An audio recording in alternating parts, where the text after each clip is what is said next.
questão da Amazônia e a dimensão do Brasil.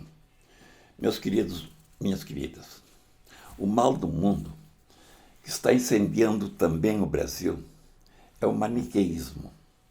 Um maniqueísmo que faz com que as pessoas sejam simplesmente a favor ou contra, embotando sua capacidade de raciocinar, de analisar, de pensar.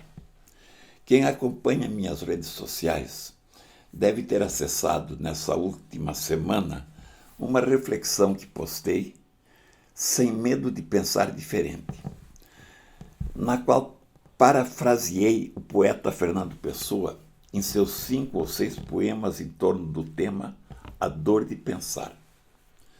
O maniqueísmo, que embota a capacidade de pensar, que transforma equações de natureza complexa em simples dados contra ou a favor, gerando embates ou conflitos vazios de conteúdo, não leva a lugar nenhum, a não ser ao agravamento dos conflitos que satisfazem os egos de cada um, mas só agravam, ao invés de aproximar posições, conflitantes ou não. Estou me referindo, neste momento, à questão amazônica, que evidentemente tem um conteúdo muito mais complexo que a dimensão que está tomando, conteúdo que vai muito além dos incêndios ou do barraco entre o presidente Bolsonaro e o presidente Macron, para constrangimento dos brasileiros e dos franceses, a não ser a satisfação do maniqueísmo ou de alguns maniqueístas que existem aqui como existem lá. Evidentemente que, para além desse barraco ou desses incêndios, existem 2 questões básicas, essenciais, que definiriam a verdadeira dimensão ou a complexidade da equação. E essas 2 questões, se bem entendidas e assumidas pelas partes, constituiriam o verdadeiro caminho de seu justo e eficaz equacionamento. De um lado, a dimensão dos recursos naturais da Amazônia e de sua importância para o mundo e de sua preservação. E de outro, a soberania nacional, voltada ao uso sustentável desses recursos pelo Brasil, em seu benefício como Estado e nação, e especificamente sua utilização em benefício da parcela amazônica do povo brasileiro, ou mais amplamente de toda a população brasileira. Essas 2 dimensões deveriam encontrar-se no que ambas têm em comum: seu uso e sua preservação, ou seja, sua utilização sustentável pelo Brasil e pelo mundo, e para o Brasil e para o mundo. Nego-me a tomar partido nos interesses equivocados de um e de outro lado, que nesse momento encontra sua máxima expressão constrangedora nesse barraco, falei assim, sustentado pelo presidente brasileiro e pelo presidente da França.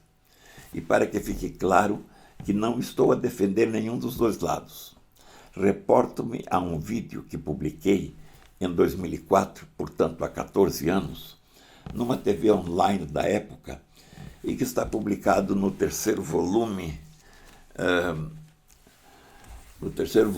da minha trilogia Um Olhar e 3 Tempos, da página 129 a 183.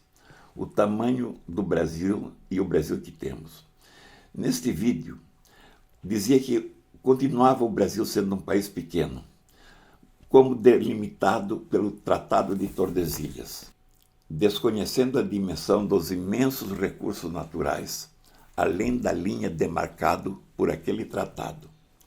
Jamais o Brasil teve um projeto nacional que considerasse essa dimensão, que lhe permitiria sim sentar-se à mesa das decisões mundiais, preferindo concentrar-se em seu calcanhar de Aquiles, sua parte mais fraca, a moeda e o câmbio, a concentração em seu litoral, em suas grandes cidades, que imaginava transformar em centros financeiros globais, ou em sua fraca economia, ou na proteção de seus privilégios.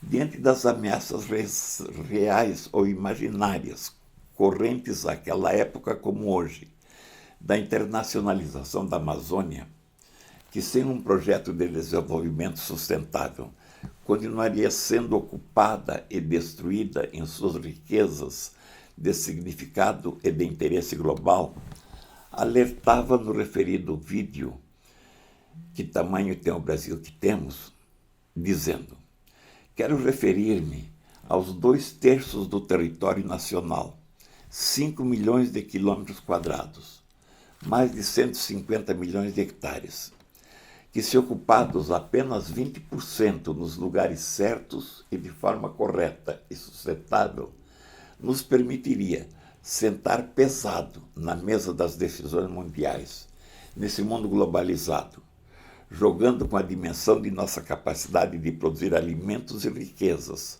no nível das demandas do mundo. E prosseguia: nessa inconsciência que inclui a Amazônia, o vídeo se referia ao Brasil além do Tratado de Tordesilhas, incluindo, portanto, o Centro-Oeste. Quero dizer que, se não a ocuparmos produtiva e sustentavelmente, anote aí, dizia, sua internacionalização se transformará numa ameaça real. Não creio que pelas armas, mas pelo direito internacional, onde cada vez se acolhe a tese de que os interesses globais se sobrepõem às soberanias nacionais. A questão já frequenta alguns fóruns posta nesta perspectiva, e existem fortes razões a sustentar esta tese. Isso alertava em 2004, e não era por causa dos incêndios e nem havia nenhuma reunião do G7, mas, prosseguindo, justificava o porquê dessas razões. Na Amazônia estão presentes em torno de 30% da biodiversidade do planeta.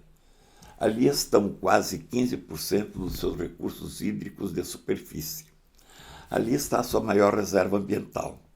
Somada à região centro-oeste, como foi dito, forma-se um território que poderia abastecer o mundo, gerando a uma produtividade média de mais de 500 milhões de toneladas de alimentos. E concluía: a questão da Amazônia, pois, não é apenas uma questão nacional, é sim a questão nacional de dimensão planetária. E por isto é hora de se dar à Amazônia a dimensão do Brasil, para que, de tanto pensar o Brasil pequeno, não acabemos por construir um pequeno Brasil. Pois bem, isto foi escrito há 14 anos. Ao se constatar o barraco protagonizado pelo presidente da França e o presidente do Brasil, mais do que as concordâncias ou as discordâncias do Brasil e do G7, é hora de nos perguntar se nesse maniqueísmo, ou no aderir a ele, não estaremos contribuindo para construir um pequeno Brasil, ao invés de contribuir para a construção de um Brasil do tamanho real do Brasil que temos, o Brasil que nos deu a natureza. Ponho isto à sua reflexão. Um grande abraço.